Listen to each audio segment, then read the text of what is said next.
Welcome back to my channel and today we talk, जैसा हम पिछली वीडियो में बात कर चुके थे, nutrition in plants chapter 1 class 7। हमने जो है पार्ट 1 में जो हमने क्या पढ़ा था, एक बार उसे फिर से जल्दी रिकॉल कर लेते हैं। What is nutrition? Carbohydrates, protein, fat, vitamin and minerals are compounds of food. These compounds of food are called nutrition. Nutrition के मोड पढ़े थे हमने। ऑटोट्रोफिक जो अपना खाना खुद से बनाते हैं, हेटरोट्रोफिक जो अपना खाना दूसरों से बनवाते हैं। नेक्स्ट हमने पढ़ा था stomata, tiny pores which is present on the leaves which take nutrition, which take carbon dioxide and sunlight. क्या हो गया यार? Which take carbon dioxide and sunlight is called stomata. Chlorophyll, green pigment present in the leaves are called chlorophyll. Next, photosynthesis is the process when the plant makes their food, it's called photosynthesis.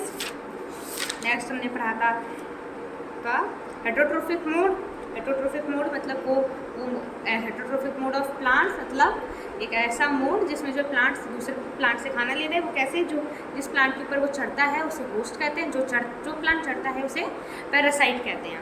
ठीक है, हमने पिछली class में 3 modes, और जो एक insectivorous plant होता है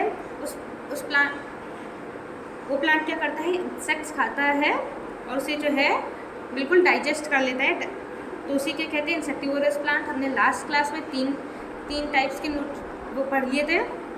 एक था फोटोसिंथेसिस, हेटरोट्रोफिक मोड और इंसेक्टिवोरस।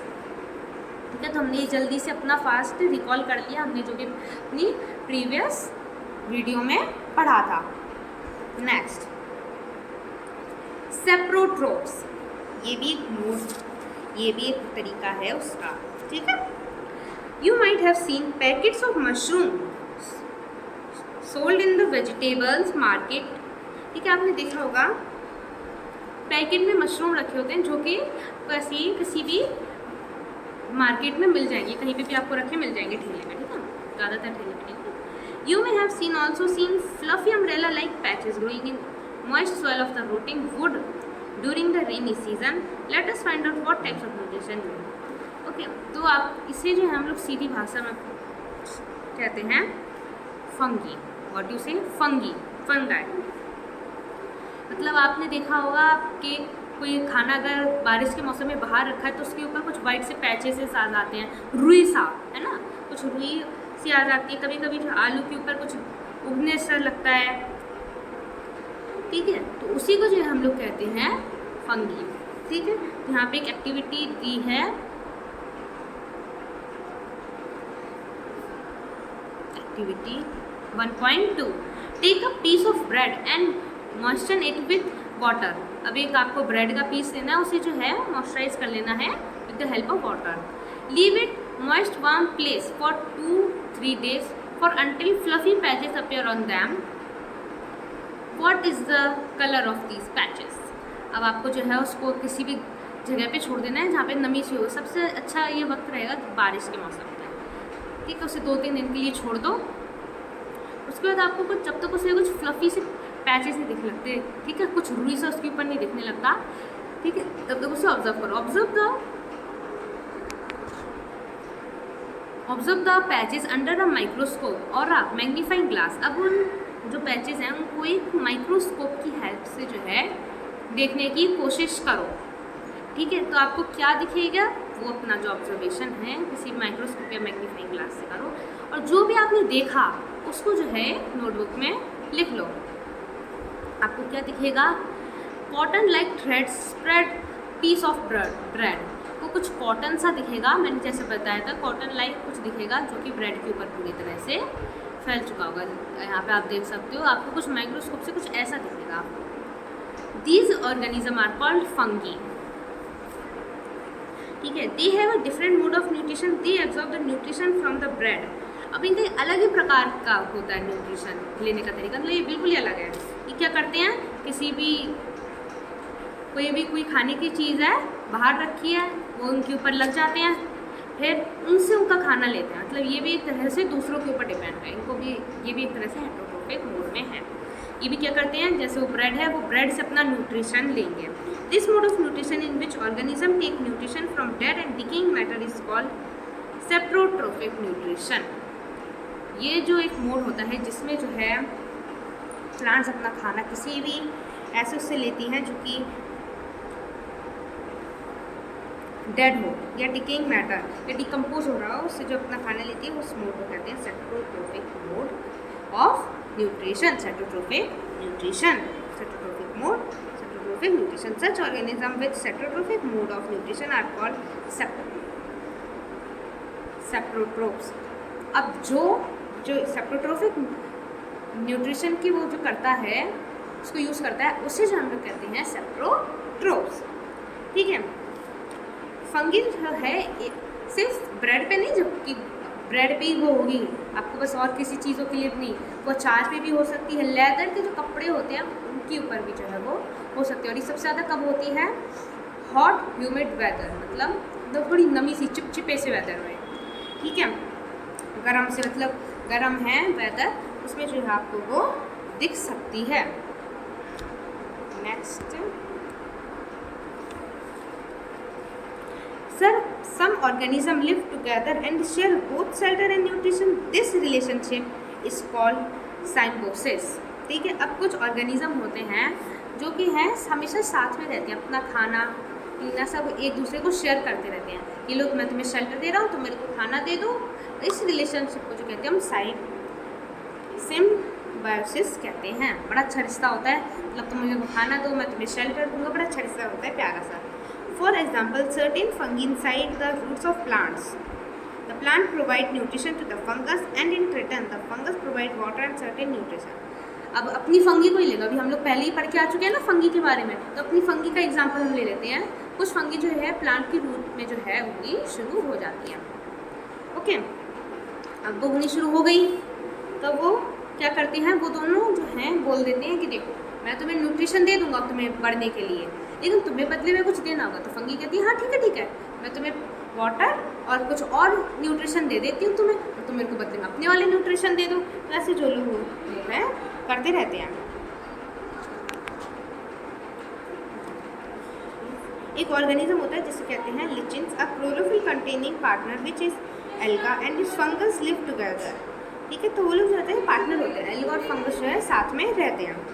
ठीक है, next, how nutritions are replenished in the soil. ये हमारा लास्ट टॉपिक है। तो अब हम देखेंगे कि अब जो है प्लांट के बारे में हम लोग पढ़ते आ, मतलब हमने पूरा चैप्टर जो है प्लांट के ऊपर पढ़ लिया। अब प्लांट कहाँ उगते हैं? सॉइल में। अब वो जो सॉइल प्लांट्स को जैसे हमने पढ़ लिया न्यूट्रिशन चाहिए होता है, ऑटोट्रोफिक होते हैं, सॉइल से न्यूट्रिशन लेते हैं, वाटर मिनरल सनलाइट लेते हैं। इंसेक्टिवोरस प्लांट होते हैं वो भी तो भाई सॉइल में उगते हैं, तो क्या कीड़ों के ऊपर उग जाते हैं? अगर वो इंसेक्ट खाते हैं तो वो भी तो सॉइल में ही उगते हैं। हेटरोट्रोफिक है वो भी तो सॉइल से ही उगते हैं, फिर भले वो उनके ऊपर चढ़ते हैं लेकिन उगते तो वो सॉइल से ही है ना। अब उनको सॉइल से भी थोड़ी न्यूट्रिशन चाहिए, तो वो न्यूट्रिशन कैसे लेते हैं? आपने फार्मर्स को देखा होगा मैन्योर या फिर फर्टिलाइज़र आपके फील्ड में डालते हुए। ये क्या करते हैं, हमें से पूछिए, मैं उससे आपको एक्सप्लेन करती हूँ। मान लो अगर आप कोई फील्ड है, आप उसमें एक बार क्रॉप उगा लोगे, 2 बार उगा लोगे, मुश्किल से आप 3 बार भी उसको उगा लोगे, तो अब जो सॉइल में जो होते हैं न्यूट्रिशंस मिनरल्स जो होते हैं वो उसमें धीरे धीरे ख़त्म होते चले जाते हैं। तो भी मैन्योर फर्टिलाइज़र क्या काम करते हैं? उस न्यूट्रिशन को जो है रिप्लेनिश कर, उस न्यूट्रिशन को दोबारा सॉइल में मिक्स कर देते हैं, क्योंकि वो जो बिल्कुल न्यूट्रिशन से भरे हुए होते हैं। कौन कौन से न्यूट्रिशन? नाइट्रोजन, जो हम पहले पढ़ लिया हमने, नाइट्रोजन होता है उसमें, जो फर्टिलाइज़र होते हैं इसमें बहुत ज़्यादा मात्रा में नाइट्रोजन आपको मिल जाएगा। पोटेशियम और फॉस्फोरस, ये 2 और होते हैं फर्टिलाइज़र और मैन्योर में, जिससे जो है सॉइल को जो है न्यूट्रिशन मिलते हैं। वो लोग क्या करते हैं फार्मर्स ने अपनी अगर कोई आपकी अगर आसपास कोई गार्डनिंग करता है, आपने उसे भी देखा होगा, वो ऐसे थोड़ा बहुत डाल देता है और उसको छोड़ देता है। फार्मर क्या करते हैं फील्ड में मैन्योर फर्टिलाइज़र अच्छे से मिक्स करते हैं और उसे थोड़ी देर के लिए छोड़ देते हैं। थोड़ी देर के लिए ना, कुछ 2-3 महीनों के लिए उसे छोड़ देते हैं, जिससे जो होते हैं वो ऊपर नीचे होता रहता है, सॉइल उसके ऊपर आती रहती है, वो अंदर पूरे उसमें मिक्स हो जाता है। ठीक है, next paragraph, usually crop plant absorb a lot of nitrogen in the soil becoming nitrogen. अब वो क्या, जो प्लांट्स होते हैं वो बहुत मात्रा में जो है नाइट्रोजन को अब्सॉर्ब करते हैं। You learn that plant through nitrogen gas is available in plant in the air. Plants cannot use it manner that can dioxide. They need nitrogen in a substitutional form. The bacteria rhizobium can take atmospheric nitrogen and convert it into usable form. अब नसा हमने पढ़ लिया, तो अब वो जो है हमने जो पढ़ लिया कि वो हमने अभी देखा कि जो प्लांट हैं वो बहुत भारी मात्रा में जो है नाइट्रोजन एब्जॉर्ब करते हैं। अब आपको ये तो हमने पहले ही पढ़ लिया कि जो नाइट्रोजन होता है वो प्लांट डायरेक्टली नहीं ले सकते। जैसे वो कार्बन डाइऑक्साइड ले लेते हैं वैसे वो डायरेक्टली उसे नहीं ले सकते। क्यों नहीं ले सकते? वो इसलिए नहीं ले सकते क्योंकि उन्हें जो है वो गैसेस फॉर्म में उसको नहीं ले सकते। उन्हें जो है वो एक अपने, अगर वो सॉइल में मिक्स है तभी वो जो है उसे ले सकते हैं। अब जो होता है एक बैक्टीरिया होता है राइजोबियम। राइजोबियम जो होता है कुछ स्पेशल प्लांट्स होते हैं जिनको अभी यहाँ पे जो है आई थिंक हाँ लेगुमिनियस प्लांट होते हैं जिनकी जो रूट्स होती हैं उसमें जो है राइजोबियम नाम का एक बैक्टीरिया होता है। ठीक है, समझना ध्यान से क्या करता है वो। राइजोबियम नाम का जो बैक्टीरिया होता है वो एटमॉस्फेरिक नाइट्रोजन ले लेता है एटमॉस्फेयर से और उसे जो है सॉइल में अच्छे से डिजॉल्व कर देता है। ओके, राइजोबियम क्या करता है, सॉइल में अच्छे से वो डिजॉल्व कर देता है। देन तो ये राइजोबियम हर प्लांट की रूट में नहीं मिलेगा, सिर्फ लेगुमिनियस प्लांट। लेगुमिनियस प्लांट क्या होते हैं, पीज, मूंग, बीन्स और other leguminous plant that provide them with nitrogen. ठीक है, तो अब आप समझना कि जो फार्मर्स होते हैं वो क्या करते हैं, वो सबसे पहले जो है उन्हें एक दो बार जो है राइस की जो है उन्हें क्रॉप उगा ली। ठीक है, राइस वीट की, राइस तो पानी में उगता है, वीट की क्रॉप उन्हें उगा ली 2-3 बार। अब सॉइल के जो न्यूट्रिशन खत्म हो रहे, फर्टिलाइजर और डाल के तो छोड़ देंगे। अब वो एक और क्या करते हैं, वो लेगुमिनियस प्लांट की नेक्स्ट बार वो करते हैं। लेगुमिनियस प्लांट वो जो है क्रॉप जो है वो उगाते हैं, लाइक उन्हें उगा ली ग्राम या पीस, मूंग उन्हें ग्रो की। वो जो क्या करते हैं, राइजोबियम लेगुमिनियस प्लांट क्या करते हैं, एटमॉस्फेरिक नाइट्रोजन ले लेते हैं और उसे सॉइल में अच्छे से डिजॉल्व कर देते हैं। अब वो जो अच्छे से उसको जो सॉइल में मिक्स कर देते हैं तो उन्हें जितना चाहिए होता है वो उतना यूज़ कर लेते हैं, बाकी सॉइल में मिक्स रहता है। तो वो नेक्स्ट टाइम जब अच्छी मतलब वो जो फिर से करते हैं, अब जब अगर उन्हें फिर से अगर वीट की क्रॉप, तो वो जो है उस न्यूट्रिशन को आराम से जो है ले सकती है। तो यही काम होता है एक लेगुमिनियस प्लांट का। Next, most of the pulse are obtain in the leguminous plants. बहुत सारी पल्स जो है लेगुमिनियस प्लांट से ही ऑब्टेन होती है। In this chapter you learn that most of plants are autotrophs, only few plants are parasite और saprotrophic. आपने इस चैप्टर में क्या पढ़ा, ज़्यादातर प्लांट जो होते हैं ऑटोट्रोफिक होते हैं, में से कुछ ही जो होते हैं पैरासाइटिक होते हैं या फिर सेप्टोट्रोफ्स होते हैं। पैरासाइटिक क्या होते हैं, जो होस्ट के ऊपर चढ़ते हैं। ठीक है, याद रखना, भूलना नहीं। From other organism they deserve nutrition from other organism. वो अपना न्यूट्रिशन जो है वो खुद से नहीं बना सकते, वो इसलिए उन्हें हेटेरोट्रोफिक कहते हैं। अपना न्यूट्रिशन खुद से नहीं बना सकते, इसलिए वो दूसरे प्लांट्स के ऊपर जो है डिपेंड रहते हैं, दूसरे और लिविंग ऑर्गेनिज्म के ऊपर, और वो उससे जो है खाना अपना लेते हैं। All animals are categorized as heterotrophs since they depend on plants and other animals for food. सारे जो एनिमल्स हैं और ह्यूमंस हैं उन्हें जो एक कैटेगरी दी है जिसको कहते हैं हम हेटेरोट्रोफ्स। क्यों दी गई है समझना, क्योंकि वो जो हैं हमने फर्स्ट पेज में अपना पढ़ लिया था, जैसे हमारा उसका वो शुरू हुआ था। क्योंकि हेट्रो मतलब होता है अदर, ट्रोफ्स मतलब होता है नरिशमेंट, दूसरों से वो अपना नरिशमेंट लेते हैं। ठीक है, तो हम लोग can be say that the insectivorous plant are partial